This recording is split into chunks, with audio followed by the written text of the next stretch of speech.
ওরে আল্লাহ, এ তো সুৎখর বাবলু ভাই। এই গাছে উঠে পড়ি।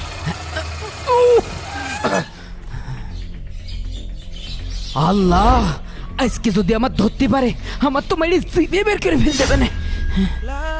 আজকাল মানুষের বুঝেছিস টাকা পয়সাতে উপকার করার মতো নেই।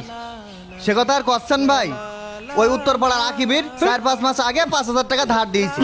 টাকা দেওয়ার তো কোনো নাম গন্ধই নেই, আর খালি পলায় বেড়াচ্ছে। আরে তুই তো মানুষের 4-5 হাজার টাকা দিস, আমি তো মানুষের 60-70 হাজার টাকা দিই। ও আমার কাছে 20,000 টাকা নিয়েছে। শালা যদি আমি পাই ও সিটে খেয়ে ফেলবো। শালা আমার 9 মাস ধরে ঘুরে আসছে।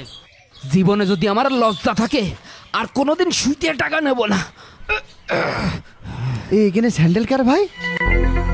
তাই তো, এখানে তো কোনো মানুষজন নেই। এই স্যান্ডেল কার রে? এই রে, ধরাই কি পড়ে যায়?